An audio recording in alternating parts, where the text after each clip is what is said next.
이건 저 같은데요? 의대생 강민석의 목소리가 떨어지자 응접실 공기가 얼어붙었습니다. 무슨 소리를 하는 겁니까? 대기업 회장 정한수가 날카롭게 물었어요. 민석은 벽에 걸린 대형 초상화를 가리켰습니다. 금빛 액자 속 소녀는 7살쯤 되어 보였죠. 그런데 그 아이의 오른쪽 목덜미에 선명하게 보이는 붉은 화상 흉터. 민석은 자신의 목을 만졌어요. 똑같은 위치에 똑같은 크기로 자리한 흉터가 있었습니다. 회장님, 이 아이는 누구죠? 우리 아들입니다. 25년 전에 잃어버린 회장 부인 박서연의 목소리가 가라앉았어요. 그런데 선생님, 왜 갑자기 이런 질문을 하시는 겁니까? 그때였습니다. 응접실 문이 열리며 한 남자가 들어왔어요. 아버님, 어머님, 제가 늦었습니다. 30대 초반으로 보이는 남자는 고급 양복을 입고 있었습니다. 민석을 힐끗 보더니 차갑게 웃었죠. 새로 오신 가정교사 선생님이십니까? 저는 이준혁입니다. 이 집 아들이고요. 저 남자가 아들이라고? 그럼 초상화 속 아이는? 선생님, 혹시 어디 불편하신가요? 안색이 안 좋으신데.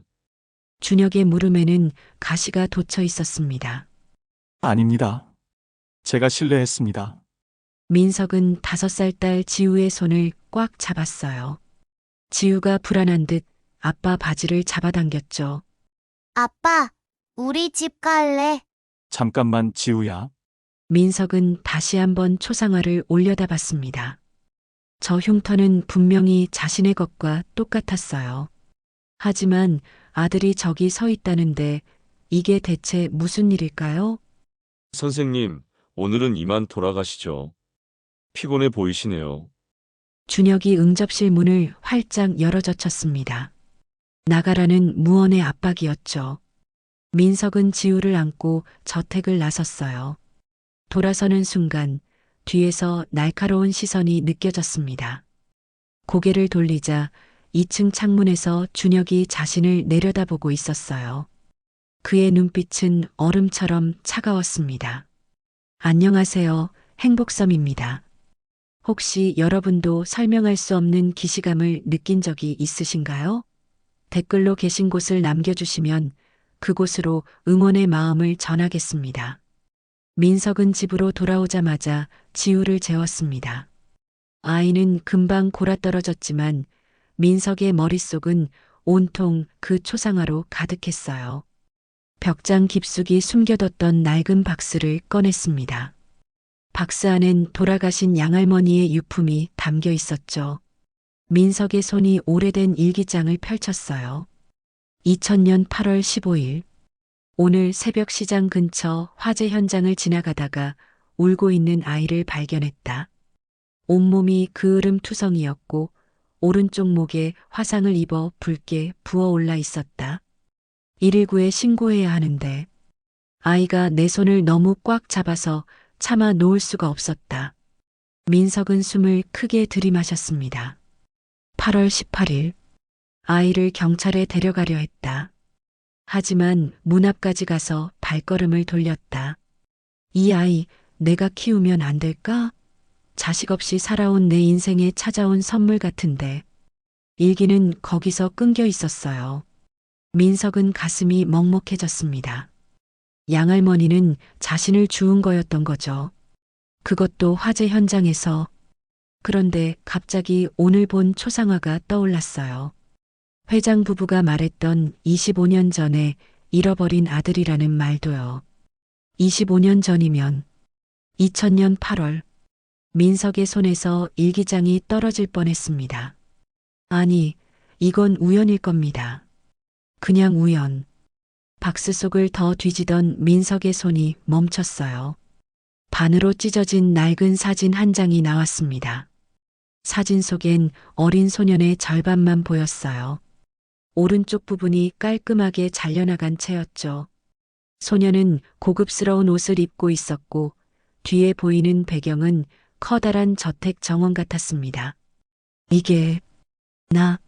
민석은 사진을 들고 거울 앞에 섰어요.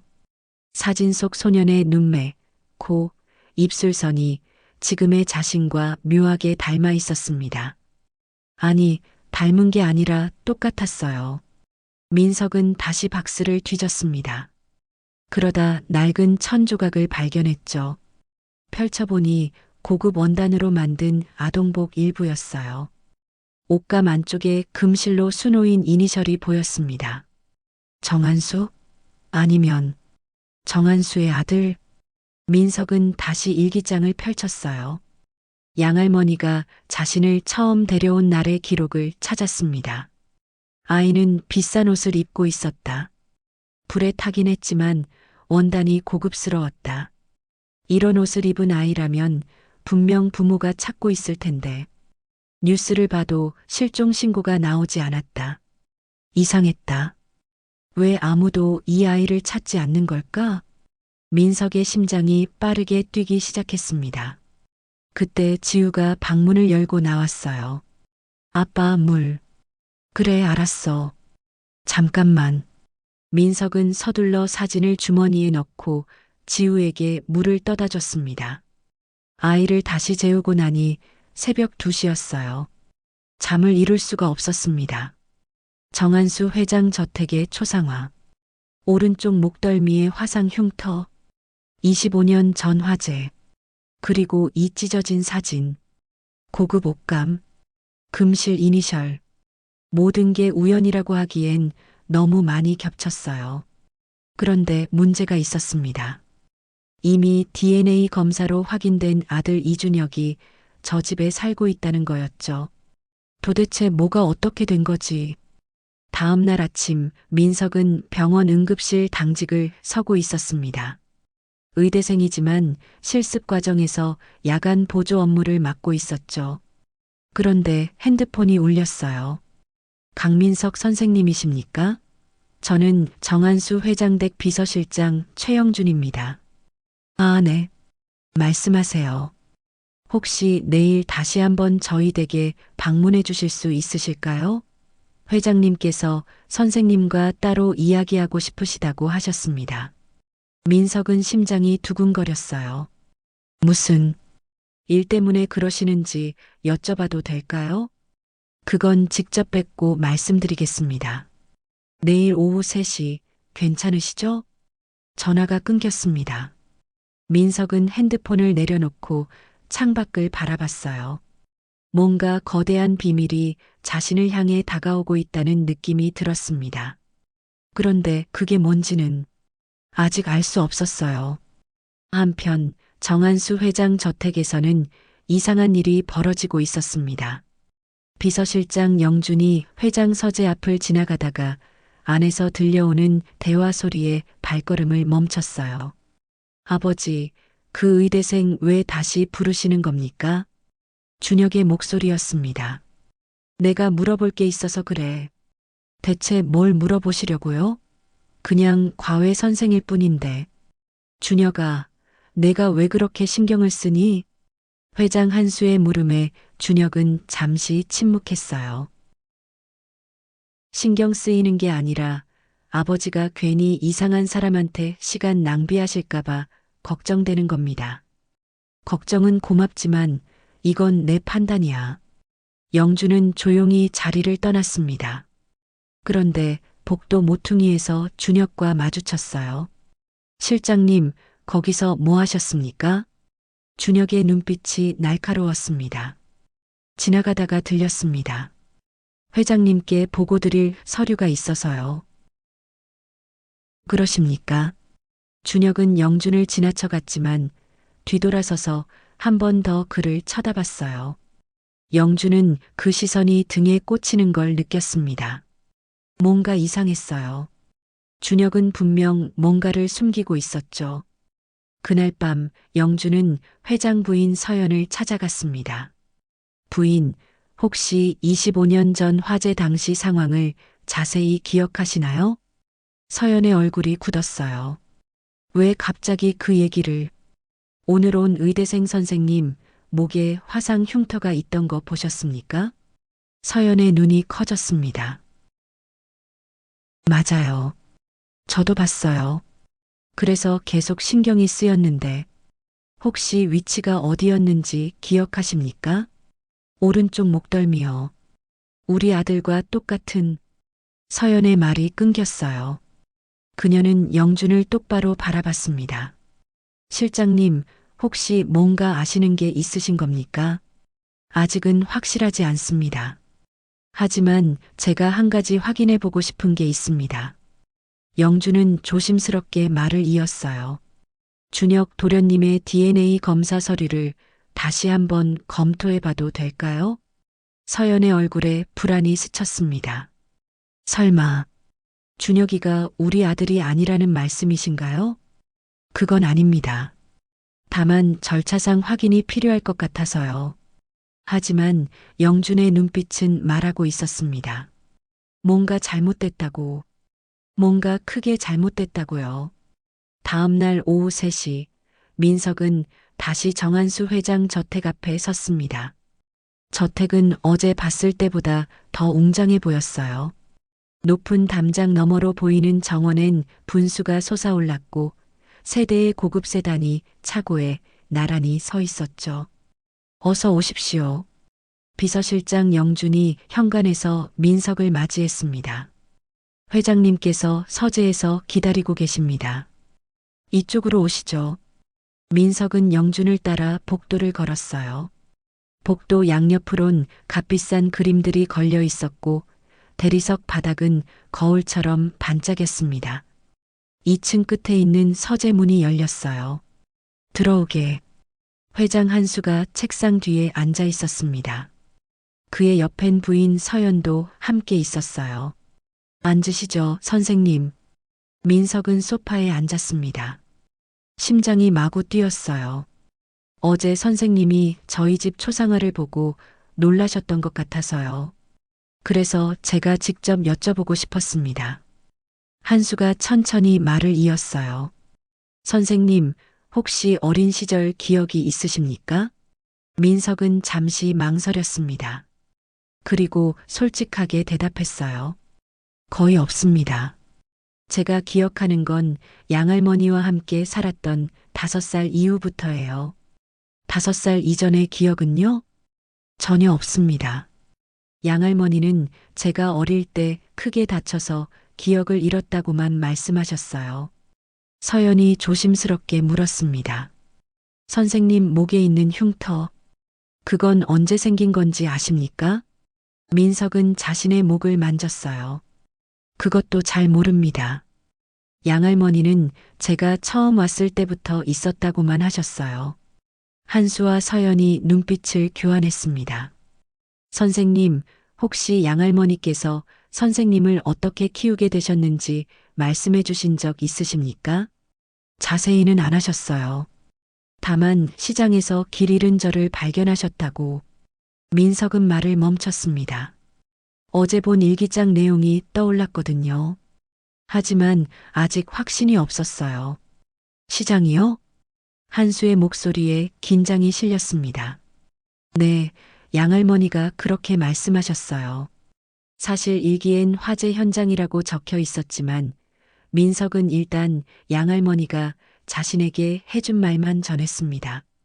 영준이 조심스럽게 끼어들었어요. 선생님, 실례지만 양할머니 성함이 어떻게 되십니까? 강미경입니다. 작년에 돌아가셨어요. 그럼 선생님 성도 양할머니 성을 따르신 건가요? 네, 호적에 올릴 때 할머니 성을 받았다고 들었습니다. 서연의 눈에 눈물이 맺혔어요. 그녀는 핸드백에서 낡은 사진 한 장을 꺼냈습니다. 선생님, 이 사진 좀 보시겠어요? 사진 속엔 7살쯤 되어 보이는 소년이 웃고 있었어요. 배경은 놀이공원이었고 소년은 풍선을 들고 있었습니다. 민석의 손이 떨렸습니다. 사진 속 소년이 자신과 너무 닮았거든요. 이 아이가 저희 아들입니다. 25년 전 8월 15일 재래시장 근처에서 열린 지역 축제에 갔다가 잃어버렸어요. 서연의 목소리가 떨렸습니다. 그날 축제장 옆 건물에서 화재가 발생했어요. 사람들이 혼란에 빠졌고 그 틈에 우리 아들 손을 놓쳐버렸습니다. 찾으려 했지만 너무 많은 사람들 속에서 아이는 사라지고 말았어요. 한수가 말을 이었습니다. 우린 25년간 아들을 찾았습니다. 경찰에 신고하고 사설 탐정을 고용하고 CCTV를 뒤졌지만 아무 단서도 없었어요. 그러다 3개월 전 이준혁이란 사람이 나타났습니다. 영준이 서류 한 장을 민석에게 건넸어요. DNA 검사 결과 99.97% 일치했습니다. 회장님의 친아들이 맞다는 결과가 나왔죠. 민석은 서류를 들여다봤습니다. 확실히 양성 판정이었어요. 그런데 선생님을 보니까 이상하게도 계속 신경이 쓰입니다. 서연이 민석을 똑바로 바라봤어요. 선생님의 흉터 위치가 우리 아들과 똑같아요. 그 흉터는 아이가 5살 때 뜨거운 물에 데어서 생긴 겁니다. 정확히 오른쪽 목덜미, 귀 바로 아래쪽이었어요. 민석은 자신의 목을 만졌습니다. 맞았어요. 정확히 같은 위치였죠. 그리고 선생님 얼굴이 우리 아들과 너무 닮았어요. 서연의 눈에서 눈물이 흘러내렸습니다. 실장님, 제가 어제 부탁드린 거 확인하셨습니까? 한수가 영준을 돌아봤어요. 네, 회장님. 확인했습니다. 영준은 또 다른 서류를 꺼냈습니다. 준혁 도련님의 DNA 검사는 외부 대행업체를 통해 진행됐습니다. 그런데 제가 확인해 보니 그 업체가 1년 전에 폐업한 곳이었습니다. 한수의 얼굴이 굳었어요. 뭐? 더 이상한 건 검체 운송 기록에 중간 경유지가 하나 더 있었다는 겁니다. 통상적인 절차가 아니에요. 그게 무슨 소리야? 누군가 중간에 검체를 바꿔치기 했을 가능성이 있다는 겁니다. 순간 서재안이 조용해졌습니다. 민석은 믿을 수가 없었어요. DNA 검사를 조작했다고? 그럼 준혁이는? 서연의 목소리가 떨렸습니다. 아직 확실하지 않습니다. 하지만 재검사가 필요할 것 같습니다. 영준이 민석을 바라봤어요. 선생님, 실례지만 DNA 검사를 한번 해보실 수 있으시겠습니까? 민석은 고개를 끄덕였습니다. 자신도 궁금했거든요. 알겠습니다. 해보겠습니다. 바로 그때 서재 문이 벌컥 열렸어요. 아버지, 어머니, 무슨 대화를 그렇게 심각하게 하십니까? 준혁이 서 있었습니다. 그의 얼굴엔 미소가 걸려 있었지만 눈빛은 차가웠어요. 아, 준혁아. 들어오지 그랬니? 한수가 어색하게 말했습니다. 강 선생님과 얘기 중이었어. 그래요? 과외 일정 조율하시는 건가요? 준혁은 민석을 힐끗 쳐다봤어요. 그 눈빛엔 경계심이 가득했습니다. 그런 거야. 한수는 더 이상 말하지 않았어요. 민석은 자리에서 일어났습니다. 그럼 저는 이만 가보겠습니다. 영준 실장이 모셔다 드리게. 그리고 내일 국립과학수사연구원에서 연락이 갈 겁니다. 민석은 고개를 숙이고 서재를 나왔어요. 복도를 걷는데 뒤에서 준혁의 목소리가 들렸습니다. 아버지, 대체 왜 그 사람한테 그렇게 관심을 보이시는 겁니까? 내가 신경 쓸 일 아니야. 제가 아들인데 신경을 안 쓸 수가 있습니까? 목소리가 점점 커졌어요. 민석은 계단을 내려가며 생각했습니다. 이준혁? 그는 대체 누구지? 정말 가짜일까? 그리고 만약 가짜라면 자신은 누구란 말일까요? 3일 후 민석은 국립과학수사연구원에서 DNA 검사를 받았습니다. 결과는 일주일 정도 후에 나옵니다.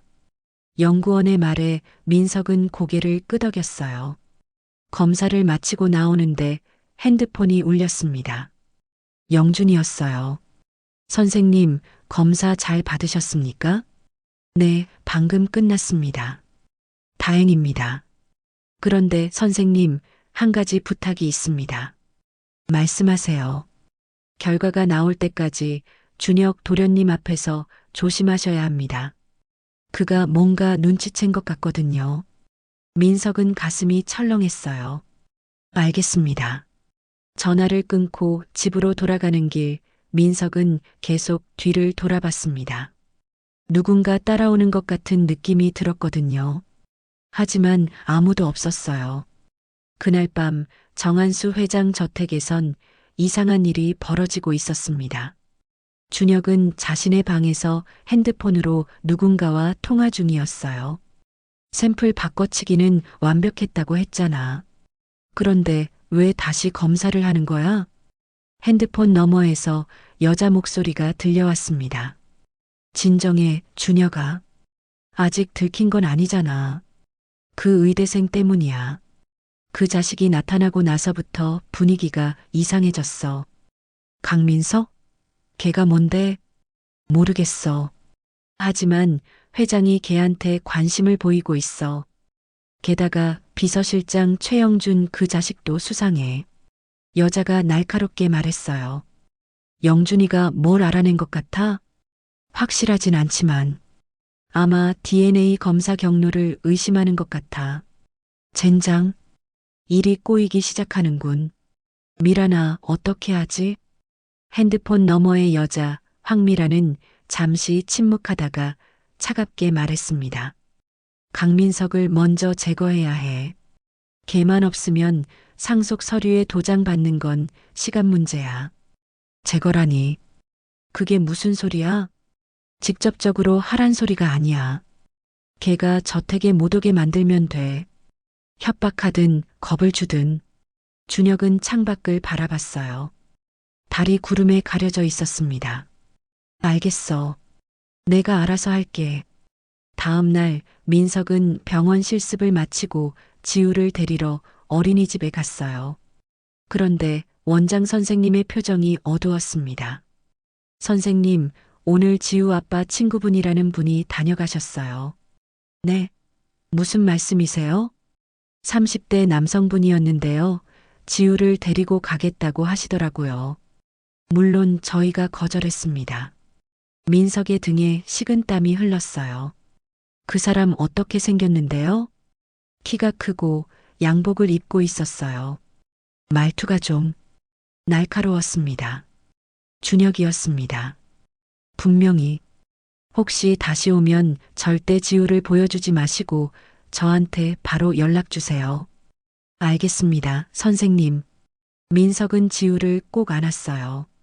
아이는 아무것도 모른 채 아빠 품에 안겨 웃고 있었습니다. 준혁, 내가 감히 내 딸까지 건드리려 해? 민석은 주먹을 꽉 쥐었습니다. 하지만 참았어요. 충동적으로 행동하면 안 됐거든요. 그날 밤 민석은 영준에게 연락했습니다. 실장님, 오늘 준혁이 제 딸 어린이집에 다녀갔어요. 뭐라고요? 영준의 목소리가 굳었습니다. 저를 경고하려는 것 같아요. 선생님, 지금 당장 딸을 안전한 곳으로 옮기세요. 제가 경호원을 보내드리겠습니다. 아니요, 괜찮습니다. 제가 알아서 할게요. 다만 빨리 DNA 결과가 나왔으면 좋겠어요. 이틀 안에 나올 겁니다. 제가 연구원 쪽에 재촉했습니다. 민석은 전화를 끊고 지우가 자고 있는 방으로 갔어요. 아이는 곤히 잠들어 있었습니다. 지우야, 아빠가 꼭 지켜줄게. 한편 회장 저택에선 한수와 서연이 심각한 대화를 나누고 있었어요. 여보, 준혁이 요즘 이상해요. 서연이 불안한 표정으로 말했습니다. 나도 느꼈어. 처음엔 공손하더니 요즘엔 직원들한테도 함부로 대하고, 그리고 어제 제 서재 열쇠를 찾더라고요. 무슨 서류가 필요하다면서요? 서류? 네, 회사 관련 서류라고 했어요. 근데 제가 왜 필요하냐고 물으니까 그냥 궁금해서라고만 하더라고요. 한수는 미간을 찌푸렸습니다. 혹시 상속 서류를 찾는 건 아닐까? 설마요. 아직 그런 얘기 꺼낸 적도 없잖아요. 그래도 조심해야 해. 영준한테 내 서재 금고 비밀번호 바꾸라고 해야겠어. 바로 그때 복도에서 발소리가 들렸어요. 누군가 서재 앞을 지나가고 있었습니다. 한수가 재빨리 문을 열었어요. 하지만 복도엔 아무도 없었습니다. 이상하네. 분명 누가 있었는데. 서연은 불안한 표정으로 남편을 바라봤어요. 여보, 우리 결정을 빨리 내려야 할 것 같아요. 강민석 선생님 DNA 결과가 나오면요. 그래. 만약 민석이가 우리 아들이라면. 한수는 말을 잇지 못했습니다. 25년 만에 아들을 찾았는데 그동안 다른 사람을 아들로 믿고 있었다는 게 받아들여지지 않았거든요. 이틀 후 영준의 전화가 왔어요. 선생님, 결과 나왔습니다. 민석의 심장이 빠르게 뛰었습니다. 내일 오전 10시에 저택으로 오시겠습니까? 회장님께서 함께 결과를 확인하고 싶어 하십니다. 알겠습니다. 전화를 끄는 민석은 창밖을 바라봤어요. 내일이면 모든 게 밝혀질 겁니다. 자신이 누구인지, 준혁은 대체 뭐였는지, 그리고 왜 25년간 부모를 찾지 못했는지 잠을 이룰 수가 없었습니다. 그날 밤 새벽 2시 민석의 집 앞에 검은색 세단 한 대가 멈춰 섰어요. 차에서 내린 사람은 준혁이었습니다. 그는 민석의 집 대문을 한참 바라보다가 주머니에서 봉투 하나를 꺼냈어요. 그리고 대문 손잡이에 걸어뒀습니다. 봉투 안엔 메모가 하나 들어 있었죠. 내일 오지 마. 내 딸을 위해서. 준혁은 차에 올라타고 사라졌습니다. 다음 날 아침 민석이 대문을 열자 봉투가 바닥에 떨어졌어요. 그는 봉투를 집어들고 메모를 읽었습니다. 손이 떨렸습니다. 분노가 치밀어 올랐어요. 하지만 민석은 그 봉투를 주머니에 넣고 지우를 안았습니다. 아빠 어디가? 응, 아빠 잠깐 볼 일 있어. 지우는 이모 집에 가 있어. 민석은 지우를 친구에게 맡기고 회장 저택으로 향했어요. 준혁이 뭐라고 하든 자신은 진실을 알아야 했습니다. 오전 10시 민석은 회장 저택 서재에 도착했습니다. 한수, 서연, 그리고 영준이 이미 자리에 앉아 있었어요. 오셨습니까, 선생님? 영준이 봉투 하나를 테이블 위에 올려놨습니다. 국립과학수사연구원 봉인이 찍힌 서류였죠. 열어보겠습니다. 영준이 봉투를 뜯었어요. 순간 서재 안이 조용해졌습니다. 영준은 서류를 천천히 읽었습니다. 그의 눈이 커졌어요. 회장님, 말해봐. 강민석 선생님과 회장님의 DNA 일치율이 99.98%입니다. 한수의 손이 떨렸습니다. 뭐라고? 생물학적 부자관계가 확실합니다. 서연은 손으로 입을 막았어요. 눈물이 주르르 흘러내렸습니다. 민석은 그 자리에 얼어붙었어요. 머리가 하얘졌습니다. 그럼 제가 정말... 한수는 자리에서 일어나 민석에게 다가왔어요. 그리고 떨리는 손으로 민석의 어깨를 잡았습니다. 민석아, 내가 우리 아들이었구나. 서연도 다가와 민석의 손을 꽉 잡았어요. 25년을, 우린 25년을 너를 찾았어. 민석의 눈에서도 눈물이 흘러내렸습니다. 왜 우는지도 모르겠는데 그냥 눈물이 멈추지 않았어요. 가슴 깊은 곳에서 뭔가가 무너지는 느낌이었습니다. 동시에 채워지는 느낌이기도 했어요. 저는 강민석으로 살아왔는데 천천히 하자. 우린 기다릴 수 있어. 한수가 민석을 꼭 껴안았습니다. 그때 서재 문이 벌컥 열렸어요. 아버지, 어머니, 무슨 일이십니까? 준혁이 서 있었습니다. 그는 민석을 보더니 얼굴이 굳었어요. 준혁아, 앉아라. 한수의 목소리가 차가워졌습니다. 왜요? 무슨 일인데 그러세요? 내 DNA 검사를 다시 했다. 준혁의 얼굴에서 혈색이 사라졌어요. 뭐? 왜요? 영준이 또 다른 서류를 꺼냈습니다. 국립과학수사연구원의 제의뢰한 결과입니다. 이준혁 씨와 회장님은 혈연 관계가 아닌 것으로 나왔습니다. 그게 무슨... 준혁은 뒤로 비틀거렸어요. 내가 처음 가져온 DNA 검사 서류를 역추적했다. 검체 운송 과정에 대행업체가 끼어 있었어. 그 업체는 1년 전에 폐업한 곳이었고, 한수가 천천히 다가왔습니다. 누가 시킨 거냐? 아닙니다. 저는 황미란이라는 여자 알지? 영준이 또 다른 서류를 내밀었어요. 내 통화 기록을 확인했어. 지난 3개월간 황미란이란 여자와 127통의 통화를 했더군.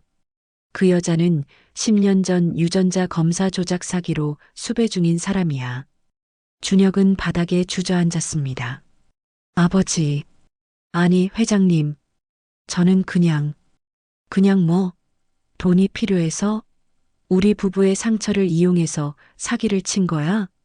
한수의 목소리가 떨렸어요. 분노보다는 배신감이 컸습니다. 죄송합니다. 준혁은 바닥에 엎드려 빌었어요. 하지만 한수는 그를 쳐다보지도 않았습니다. 영준, 경찰에 연락해. 알겠습니다. 준혁은 고개를 들어 민석을 봤어요. 그의 눈엔 증오가 가득했습니다. 내가 나타나지만 않았어도. 닥쳐. 한수가 소리쳤습니다. 내가 한 짓을 다른 사람 탓으로 돌리지 마. 너는 우리 가족의 아픔을 돈벌이 수단으로 삼았어. 경찰이 도착했고 준혁은 손목에 수갑이 채워진 채 끌려갔어요. 가기 전 그는 민석을 향해 한마디 던졌습니다. 넌 절대 이 집 아들로 받아들여지지 못할 거야. 25년을 따로 살았는데 무슨 수로 가족이 되겠어? 민석은 아무 말도 하지 않았어요. 그냥 준혁이 끌려가는 모습을 지켜봤습니다. 서재에 다시 정적이 찾아왔어요. 서연이 민석의 손을 다시 잡았습니다. 민석아, 아니, 뭐라고 불러야 할지 모르겠구나. 편하게 민석이라고 불러주세요. 아직은 그게 더 익숙해요. 한수가 창밖을 바라보며 말했습니다. 25년 전 그날 화재가 났을 때 나는 내 손을 놓쳤어. 사람들이 밀려들고 연기가 자욱했어. 내가 울면서 내 손을 잡으려 했는데 난 놓쳤어. 한수의 목소리가 갈라졌어요. 그게 평생 내 죄책감이었어.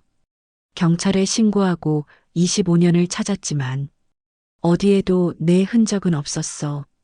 넌 그냥 사라진 거야. 아버님, 제 기억엔 그날이 없어요. 전부 지워졌어요. 트라우마 때문일 거야. 어린 나이에 큰 충격을 받으면 기억이 지워질 수 있대. 서연이 말했습니다. 그래도 내가 살아있어서 건강하게 자라줘서 고마워. 민석은 고개를 끄덕였어요. 그런데 갑자기 궁금한 게 생겼습니다. 그런데 양할머니는 왜 저를 경찰에 신고하지 않으셨을까요? 일기에는 신고하려다가 말았다고 적혀 있었어요. 영준이 조심스럽게 말했습니다. 제가 조사해 봤는데요. 강미경 할머니는 당시 혼자 사셨고 자식이 없으셨습니다. 아마도 선생님을 보자마자 운명처럼 느끼신 게 아닐까요? 하지만 그래도 신고는 했어야죠. 맞습니다. 법적으론 잘못이에요. 하지만 서연이 말을 이었습니다. 그분이 널 사랑으로 키워주신 건 사실이잖아. 우리도 그분께 감사해야 해. 민석은 고개를 숙였어요. 양할머니 생각에 또 눈물이 났습니다. 할머니, 제가 왜 우는지 이제 알 것 같아요. 할머니는 알고 계셨던 거죠? 제가 누군지. 민석은 주머니에서 찢어진 사진을 꺼냈습니다. 이 사진, 할머니 유품 상자에서 찾았어요. 서연이 사진을 보더니 깜짝 놀랐어요. 이건 우리 집 정원에서 찍은 사진이야. 나머지 반쪽을 제가 가지고 있어요.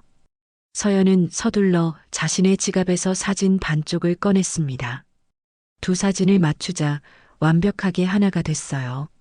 사진 속 소녀는 환하게 웃고 있었습니다. 7살 때의 민석이었죠.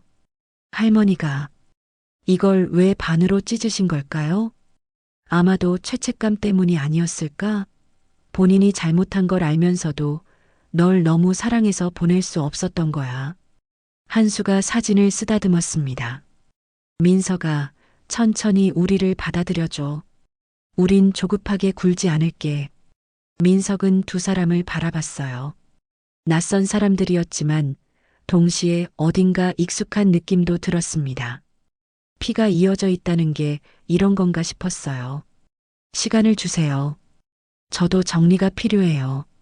그래, 천천히 하자. 민석은 자리에서 일어났습니다. 그럼 저는 이만 가보겠습니다. 딸을 데리러 가야 해서요. 지우 맞지? 우리 손녀. 서연의 얼굴에 미소가 번졌어요. 다음엔 지우도 데려와. 할머니가 손녀 보고 싶어? 민석은 고개를 끄덕이고 서재를 나왔습니다. 현관을 나서는데 뒤에서 한수의 목소리가 들렸어요. 민석아. 민석은 돌아봤습니다. 미안하다. 내 손을 놓쳐서. 정말 미안하다. 한수의 눈에 눈물이 고여 있었어요. 민석은 잠시 망설이다가 말했습니다. 저도 이제야 집을 찾은 것 같아요. 그리고 저택을 나섰습니다. 하늘은 맑았고 바람은 부드러웠어요. 민석은 처음으로 마음이 편안해지는 걸 느꼈습니다. 일주일이 흘렀습니다. 민석은 여전히 병원 실습을 다니며 지우를 키우고 있었어요. 다만 이제는 일주일에 2번씩 회장 저택을 방문했습니다. 한수와 서연은 약속대로 조급하게 굴지 않았어요. 그저 민석과 지우가 편안하게 느낄 수 있도록 배려했죠. 지우야, 할머니가 케이크 만들었는데 먹어볼래? 와, 좋아요. 지우는 서연을 금방 따랐습니다. 아이는 누가 자신을 사랑하는지 본능적으로 아는 것 같았어요. 한수는 민석과 함께 정원을 거닐었습니다. 민석아, 회사 일 배우고 싶으면 언제든 말해. 천천히 가르쳐 줄게. 아직은 의대 공부에 집중하고 싶어요. 그래, 내 뜻대로 해. 난 내가 하고 싶은 일하는 게 가장 중요하다고 생각해. 민석은 한수의 배려에 고마움을 느꼈어요.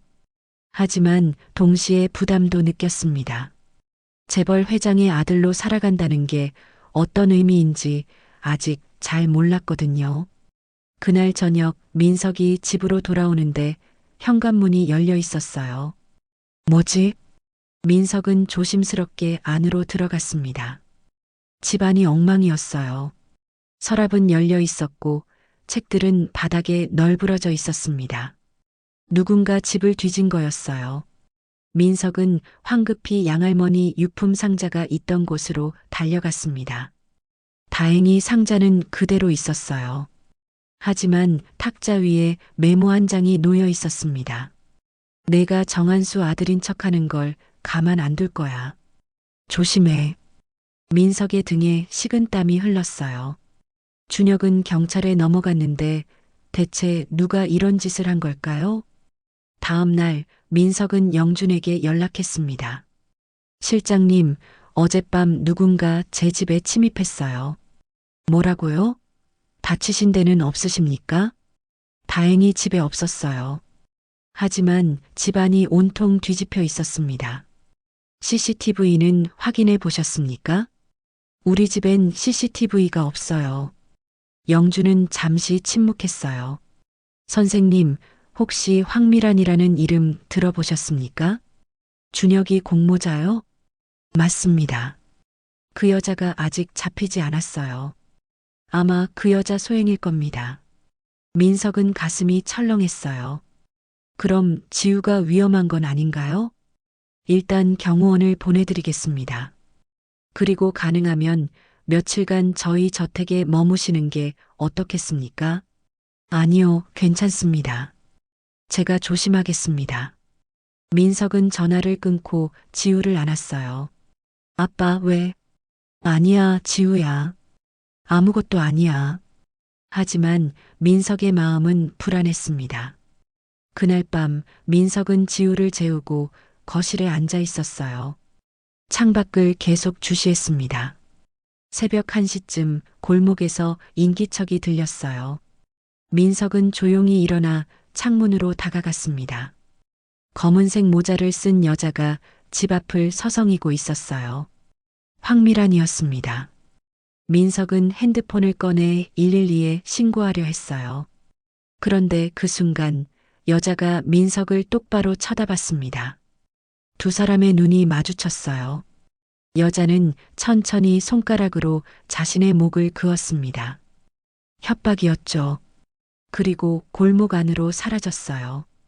민석은 온몸이 얼어붙었습니다. 다음 날 아침 민석은 지우를 데리고 회장 저택으로 갔어요. 민석아, 무슨 일이야? 안색이 안 좋은데?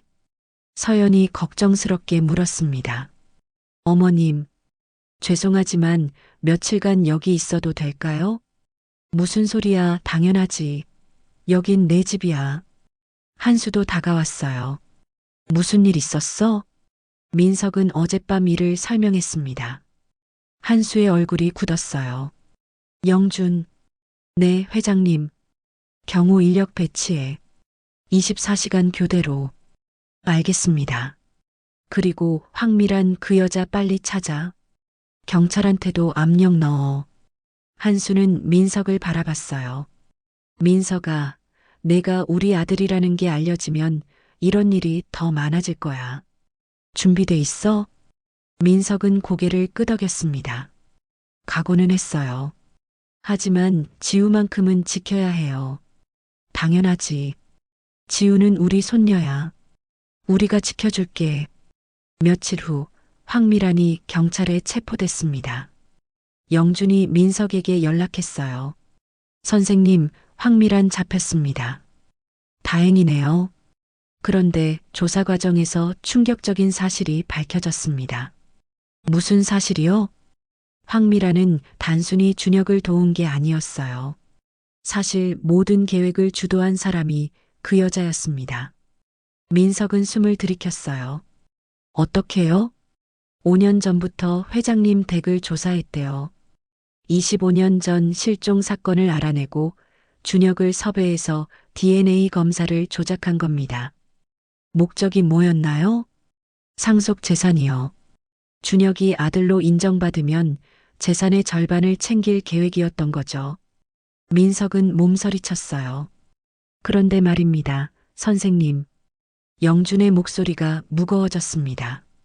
황미란이 한 가지 더 자백했어요. 뭔데요? 25년 전 화재 현장에 자기도 있었대요. 네. 당시 그 여자는 소매치기였대요. 화재로 혼란스러운 틈을 타서 사람들 지갑을 훔치고 있었대요. 그러다가 회장님이 선생님 손을 놓치는 걸 목격했다고 합니다. 민석은 온몸에 소름이 돋았어요.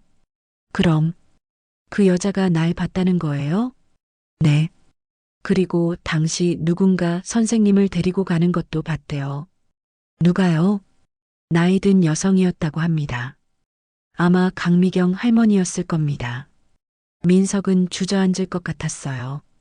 그럼 그 여자는 25년 전부터 이 모든 걸 알고 있었다는 거군요. 그렇습니다. 그래서 회장님 댁을 노린 거예요. 언젠가 이 비밀을 이용할 수 있을 거라고 생각한 거죠. 민석은 머리가 복잡했어요. 결국 25년 전 그날 모든 게 시작된 거였습니다. 한수가 손을 놓쳤고 양할머니가 자신을 데려갔고 황미라는 그 모든 걸 지켜봤던 거예요.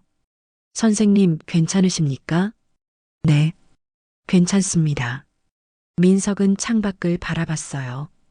이제 모든 진실이 밝혀졌습니다. 남은 건 앞으로 어떻게 살아갈 것인가였죠. 그날 저녁 민석은 지우와 함께 정원을 산책했어요. 아빠, 여기 좋아. 그래. 지우 여기 살고 싶어? 응. 할아버지, 할머니 좋아. 민석은 지우를 안아 올렸습니다. 지우야, 아빠가 너한테 할 말이 있어. 뭔데? 사실 할아버지, 할머니가 아빠의 진짜 부모님이셔. 지우는 고개를 갸웃했어요. 그럼 우리 여기서 살아? 그건 아빠도 아직 잘 모르겠어. 나는 좋아. 여기 넓고 할머니가 맛있는 거 많이 해주잖아. 민석은 웃음이 나왔어요. 아이는 역시 순수했습니다. 그래, 그럼 우리 여기서 지내보자. 야호! 지우가 팔을 들어 올렸어요. 민석은 저택을 바라봤습니다. 저 안에 자신의 부모가 있었어요. 25년 만에 찾은 가족. 이제 시작입니다. 한 달이 흘렀습니다. 민석과 지우는 회장 저택에서 생활하고 있었어요. 여전히 어색한 부분도 있었지만 조금씩 가족의 의미를 배워가고 있었습니다. 그날 아침 영준이 급히 서재로 들어왔어요. 회장님, 큰일입니다. 무슨 일이야? 준혁이 구치소에서 면회 신청을 했습니다. 회장님을 꼭 만나고 싶다고 합니다. 한수는 미간을 찌푸렸어요. 거절해. 그런데 준혁이 하는 말이 25년 전 화재에 대해 아는 게 있다고 합니다. 민석이 고개를 들었어요. 뭘 안다는 거죠? 자세한 건 직접 만나야 말하겠답니다. 한수와 민석은 눈을 마주쳤습니다. 가보시죠, 아버님. 뭘 아는지 확인이라도 해야 할 것 같아요. 그래. 같이 가자. 다음 날 한수와 민석은 구치소를 방문했습니다. 면회실 유리 너머로 준혁이 앉아 있었어요. 그는 한 달 만에 많이 초췌해져 있었습니다. 오셨습니까, 회장님? 준혁의 목소리는 힘이 없었어요. 무슨 말이 있다며? 죄송합니다. 먼저 사과드립니다. 제가 정말 잘못했습니다. 사과는 됐어. 본론만 말해. 준혁은 민석을 쳐다봤어요. 25년 전 화재. 그거 단순한 사고가 아니었습니다. 한수의 얼굴이 굳었어요. 무슨 소리야? 황미란한테 들었습니다. 그날 화재는 누군가 일부러 낸 거라고요. 뭐? 민석도 깜짝 놀랐어요. 누가 왜 그런 짓을 한 거야? 그건 잘 모릅니다. 미란도 정확히는 모른대요. 다만 당시 수상한 남자를 봤다고 하더군요. 한수는 주먹을 쥐었습니다. 수상한 남자? 50대쯤 돼 보이는 남자였대요. 화재 나기 직전에 건물 안에서 나오는 걸 봤다고 합니다. 얼굴은? 기억 안 난대요. 너무 오래전 일이라서. 민석은 숨이 막혔어요. 만약 준혁 말이 사실이라면 자신이 부모와 헤어진 건 단순한 사고가 아니라 누군가의 계획이었다는 뜻이었습니다. 왜 이제 와서 그 말을 하는 거지? 죄책감 때문입니다. 제가 비록 사기꾼이긴 하지만 진실까지 묻어버리고 싶진 않았습니다. 준혁은 고개를 숙였어요. 이게 제가 할 수 있는 마지막 속죄입니다. 한수와 민석은 말없이 면회실을 나왔습니다. 차 안은 한동안 조용했어요. 아버님, 준혁 말이 사실일까요?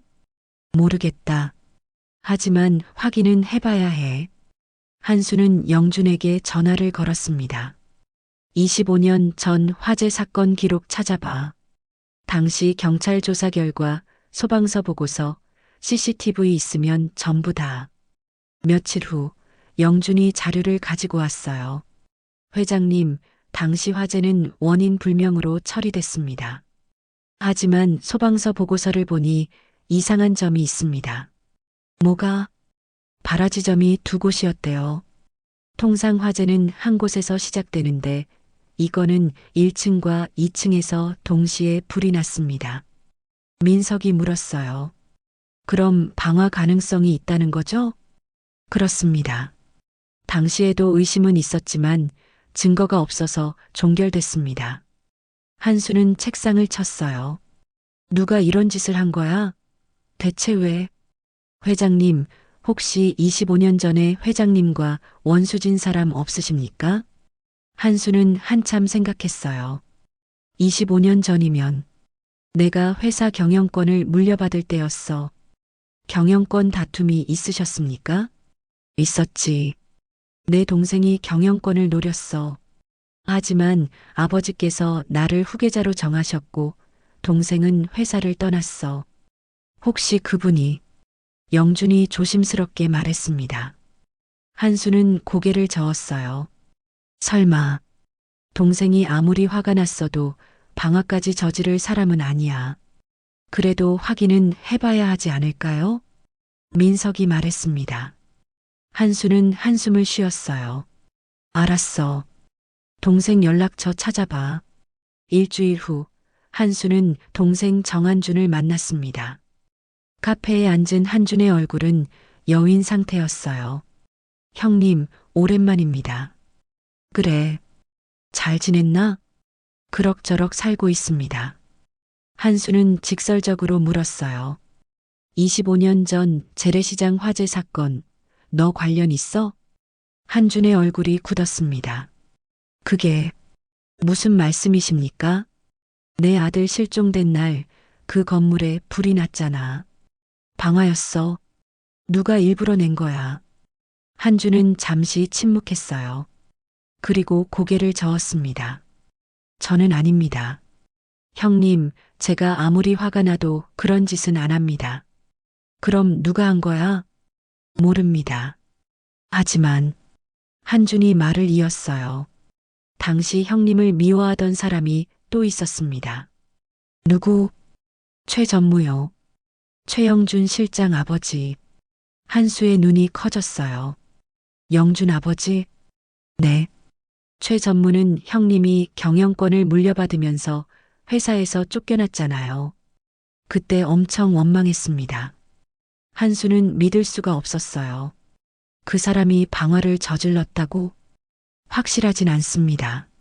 하지만 당시 최 전무가 언젠가 반드시 복수하겠다고 말하는 걸 들었습니다.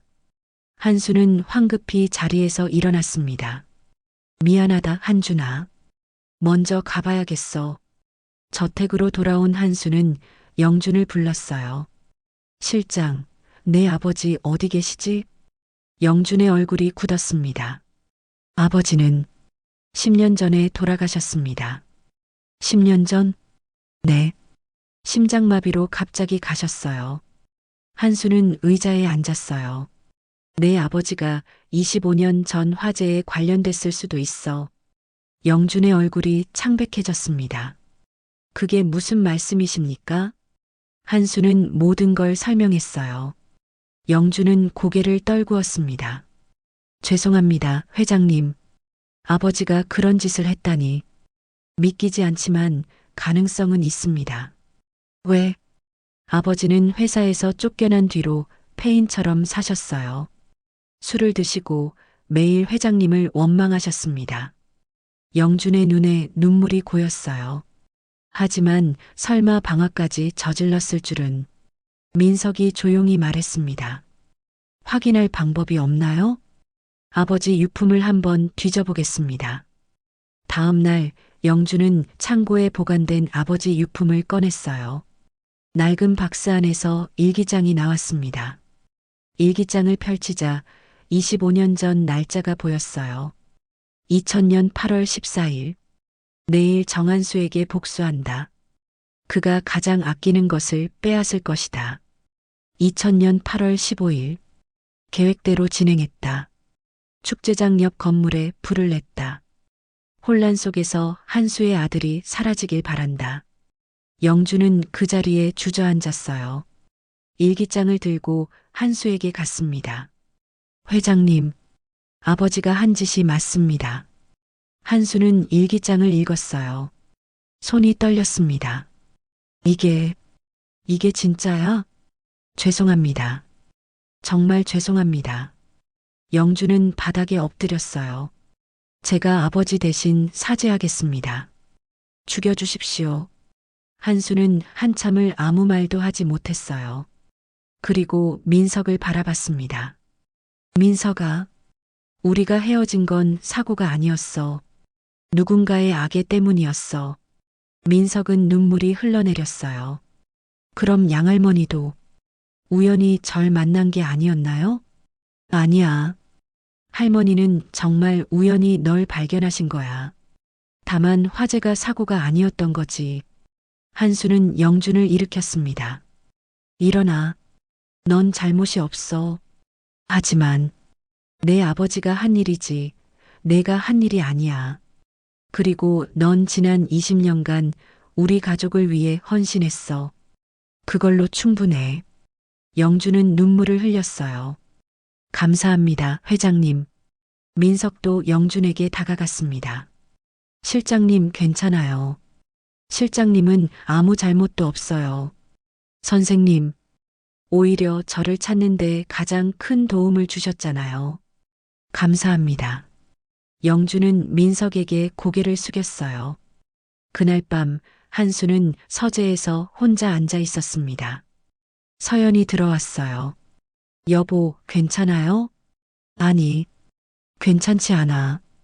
한수의 목소리가 떨렸습니다. 내 잘못이야. 내가 최 전무를 너무 냉정하게 대했어. 그래서 그 사람이 복수를 한 거야. 당신 잘못이 아니에요. 회사 경영은 원래 냉혹한 거잖아요. 하지만 그 때문에 우리 아들을. 한수는 책상에 얼굴을 묻었어요. 25년이야. 25년을 우린 아들 없이 살았어. 서연이 남편을 안았습니다. 이제 찾았잖아요. 민석이가 돌아왔어요. 그래. 그래도 25년은 돌아오지 않아. 두 사람은 한참을 그렇게 있었어요. 복도에서 그 모습을 지켜보던 민석은 조용히 자기 방으로 돌아갔습니다. 가슴이 먹먹했어요. 자신 때문에 부모가 25년간 고통받았다는 게 너무 마음 아팠습니다. 지우가 잠든 얼굴을 보며 민석은 다짐했어요.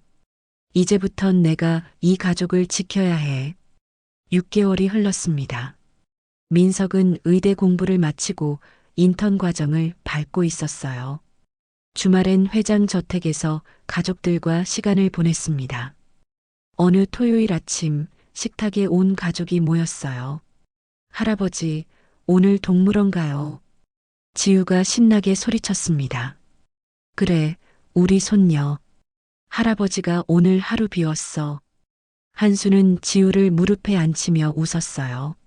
서연이 민석에게 물었습니다. 민석아, 병원 일은 어때? 힘들지만 보람 있어요. 환자들이 나아가는 걸 보면 뿌듯해요. 우리 아들 자랑스러워. 서연의 눈가에 미소가 번졌습니다. 민석은 이제 우리 아들이라는 말이 자연스럽게 느껴졌어요. 처음엔 어색했지만 시간이 지나며 가족의 의미를 조금씩 이해하게 됐습니다. 아버님, 어머님. 민석이 조심스럽게 말을 꺼냈어요. 제가 한 가지 부탁이 있어요. 말해봐, 아들. 양할머니 산소에 같이 가주실 수 있으세요? 한수와 서연은 잠시 망설였습니다. 하지만 곧 고개를 끄덕였어요. 그래야지. 그분께 인사드려야지. 다음 날 가족 모두 양할머니 산소를 찾았습니다. 민석은 묘비 앞에 무릎을 꿇었어요. 할머니, 저예요. 민석이요. 목소리가 떨렸습니다. 할머니, 이제야 알았어요. 제가 누구였는지. 할머니가 왜 절 경찰에 신고하지 않으셨는지도요. 한수와 서연도 묘비 앞에 섰어요. 서연이 먼저 입을 열었습니다. 할머니, 저는 민석이 친어머니예요. 25년간 아들을 찾았어요. 할머니가 우리 아들을 키워주셨다고 들었어요. 서연의 목소리가 갈라졌어요. 감사합니다. 정말 감사합니다. 할머니가 아니었다면 우리 아들은 어떻게 됐을지 몰라요. 한수도 무릎을 꿇었습니다. 할머니, 제 잘못입니다. 제가 아들 손을 놓쳤어요. 제가 더 꽉 잡았어야 했는데 정말 죄송합니다. 한수의 눈에서 눈물이 흘러내렸어요. 하지만 할머니가 우리 아들을 구해주셨어요. 할머니가 사랑으로 키워주셨어요. 평생 감사하겠습니다. 민석은 양할머니가 살아계신 듯한 기분이 들었어요. 할머니, 저 이제 집 찾았어요. 그런데 할머니도 제 집이에요. 할머니가 없었으면 전 여기 없었을 거예요. 민석은 주머니에서 반으로 찢어진 사진을 꺼냈습니다. 그리고 맞춰진 완전한 사진도 함께요. 할머니, 이거 할머니가 평생 간직하신 거죠? 제가 누구 아들인지 알고 계셨으면서도 저를 보내지 못하셨던 거죠? 사진을 묘비 앞에 놓았습니다. 할머니의 사랑 평생 잊지 않을게요. 그리고 할머니 덕분에 저는 2개의 가족을 가질 수 있었어요. 지우가 묘비 앞에 꽃을 놓았어요. 증조할머니, 저 지우예요. 아빠가 증조할머니 진짜 좋은 분이셨대요. 감사해요. 가족 모두 한참을 묵념했습니다. 돌아가는 길 한수가 민석에게 물었어요. 민석아, 후회는 안 해? 25년을 우리와 떨어져 살았잖아. 민석은 고개를 저었습니다. 아니요, 아버님. 양할머니와 보낸 시간도 소중했어요. 가난했지만 행복했어요. 그래도 아버님, 저는 2번 사랑받은 거예요. 한 번은 양할머니한테, 또 한 번은 아버님과 어머님한테요. 저는 운이 좋은 사람이에요. 서연이 민석의 손을 꽉 잡았어요. 고마워, 아들아. 그렇게 생각해줘서. 그날 저녁 저택 거실에 가족이 모였습니다. 영준도 함께 있었어요. 실장님도 앉으세요. 오늘은 가족처럼 편하게 있어요. 민석의 말에 영준은 감사하다는 표정으로 앉았습니다. 한수가 와인잔을 들었어요. 오늘은 특별한 날이야. 우리 가족이 다시 모인 지 6개월이 됐어. 그리고 민석이가 인턴으로 첫 급여를 받았대. 서연이 웃으며 말했습니다. 축하해, 아들. 감사합니다, 아버님, 어머님. 민석도 잔을 들었어요. 저도 한 말씀 드릴게요. 처음엔 정말 혼란스러웠어요. 제가 누군지도 모르겠고 어디에 속해야 할지도 몰랐어요. 민석은 가족들을 둘러봤습니다. 하지만 이제 알아요. 혈연이 전부는 아니지만 혈연도 소중하다는 걸요. 그리고 진짜 가족은 서로를 이해하고 기다려주는 사람들이라는 걸요. 한수는 눈시울이 붉어졌어요. 민석아, 내가 그렇게 생각해줘서 아버지는 정말 다행이야. 아버님, 저도 하나 여쭤봐도 될까요? 물어봐. 준혁이요. 그 사람 어떻게 됐어요? 영준이 대답했습니다. 3년형을 선고받았습니다. 지금 복역 중이에요. 그 사람한테 면회 가도 될까요? 모두 놀란 표정으로 민석을 봤어요. 왜? 그 사람도 어떻게 보면 피해자예요. 황미란한테 이용당한 거잖아요. 민석은 창밖을 바라봤습니다. 그리고 준혁이 마지막에 진실을 말해줘서 저희가 화재의 진실을 알 수 있었잖아요. 한수는 한참을 생각하다가 고개를 끄덕였어요. 내 뜻대로 해라. 넌 참 마음이 넓구나. 일주일 후 민석은 구치소를 찾았습니다. 면회실에 앉은 준혁은 더욱 수척해져 있었어요. 왜? 왔어요? 준혁의 목소리는 경계심이 가득했습니다. 그냥 한번 보고 싶었어요. 나를? 왜? 준혁 씨도 힘들었을 것 같아서요. 준혁은 어이없다는 표정을 지었어요. 내가 당신 인생 망치려고 했는데 왜 그런 말을 해요? 망치진 못했잖아요. 오히려 준혁 씨 덕분에 진실을 더 빨리 알게 됐어요. 민석은 준혁을 똑바로 바라봤어요. 그리고 준혁 씨가 마지막에 화재 진실을 말해준 거 감사해요. 준혁의 눈에 눈물이 고였습니다. 난 그냥 죄책감 때문에 한 거예요. 그래도 용기가 필요한 일이었어요. 민석은 자리에서 일어났어요. 준혁 씨 3년 후에 나오면 다시 시작할 수 있어요. 제가 도와드릴게요. 왜 나한테 그래요? 사람은 누구나 실수해요. 중요한 건 그 다음이잖아요. 준혁은 말없이 고개를 숙였습니다. 민석은 구치소를 나오며 하늘을 올려다봤어요. 햇살이 따스했습니다. 그날 저녁 민석은 지우와 함께 저택 정원을 거닐었어요. 아빠, 우리 행복하지? 그래, 지우야. 우리 정말 행복해. 할아버지, 할머니도 좋고, 여기도 좋아. 지우야, 아빠가 하나 물어볼게. 뭔데? 행복이 뭐라고 생각해? 지우는 고개를 갸웃했어요. 사랑하는 사람들이랑 같이 있는 거? 민석은 웃음이 터져 나왔습니다. 맞아, 지우야. 그게 행복이야. 민석은 저택을 바라봤어요. 창문마다 불이 켜져 있었고 안에서 한수와 서연의 실루엣이 보였습니다. 25년간 헤어져 있었지만 결국 다시 만났어요. 사고가 아닌 누군가의 악애 때문에 헤어졌지만 그 아픔도 이제는 치유되고 있었습니다. 준혁과 황미라는 벌을 받았지만 민석은 그들조차 용서하려 했어요. 복수보다는 화해가, 증오보다는 용서가 더 큰 힘이라는 걸 알았거든요. 민석은 지우를 안아 올렸습니다. 지우야, 아빠가 약속할게. 우리 평생 행복하게 살자. 응, 약속? 지우가 새끼손가락을 내밀었어요. 민석은 지우의 손가락과 자신의 손가락을 걸었습니다. 그리고 저택으로 걸어 들어갔어요. 집으로, 가족에게로. 이제 민석에겐 두 개의 기억이 있었습니다. 양할머니와 보낸 따뜻한 25년. 그리고 친부모와 함께할 앞으로의 시간. 둘 다 소중했고 둘 다 감사했어요. 여러분 주변에는 뒤늦게 찾은 소중한 인연이 있나요? 혹은 혈연은 아니지만 가족처럼 소중한 사람이 있으신가요? 댓글로 여러분의 이야기를 나눠주세요. 진짜 가족은 피가 아니라 마음으로 이어진다는 걸, 그리고 용서와 이해가 복수보다 강하다는 걸 기억하시길 바랍니다.